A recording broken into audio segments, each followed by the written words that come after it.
RV park hookups are not created equal. In our 11 years of full-time RVing, we can't even begin to count the number of times we've seen readings like this on our voltmeter. Or like this. Or this.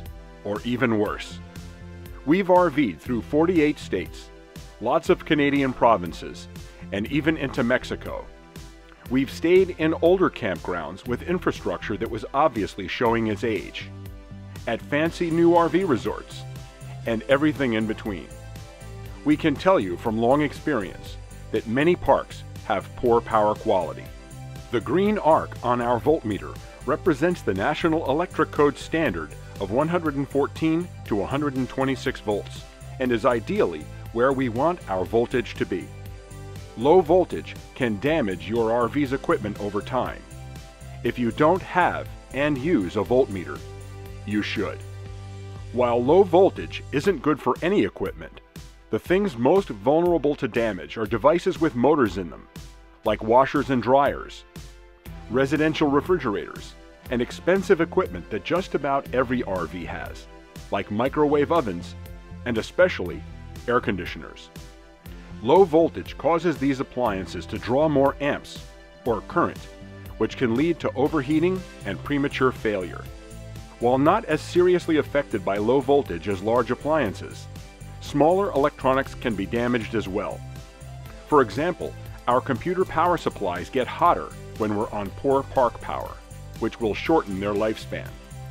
We protect our RV's entire electrical system and everything on board by using a Hughes Autoformer.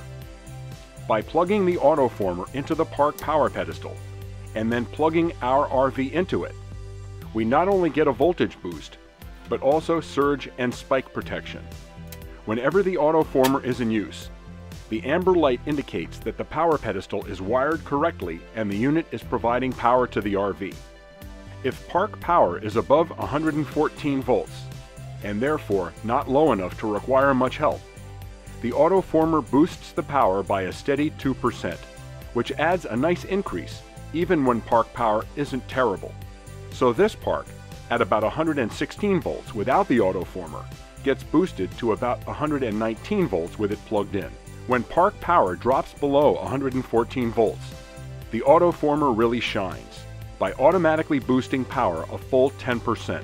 With the pedestal we're connected to today providing only 108 volts, voltage gets boosted to about 119 with it plugged in. When power really starts to drop, like in this park, where we're only getting 102 volts, the Autoformer's 10% boost takes us up to 112. That's enough to protect our RV and equipment from the damage that very low voltage will cause over time.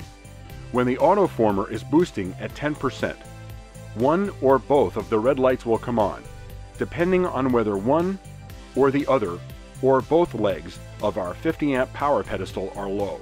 When we stay at a park without 50 amp service, we can hook up to 20 or 30 amp power using our dog bone adapters, same as usual. Hughes also makes a model for 30 amp RVs, like smaller motorhomes, fifth wheels, or travel trailers. Both models come with a security cable to lock the unit to the park pedestal or other fixed object to protect it from theft. The Autoformer isn't weatherproof, but there are a couple of simple ways to keep it dry. You can place the unit up on something that will keep it off the ground and put a small plastic pail over the top of it. The 30 amp model will fit nicely under a 5-gallon bucket.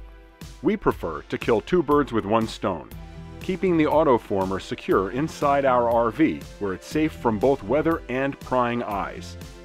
We then simply run our 50 amp extension cord from the unit to the park pedestal, and no one even knows it's there. Hughes also makes installation kits, allowing the unit to be permanently mounted inside the RV.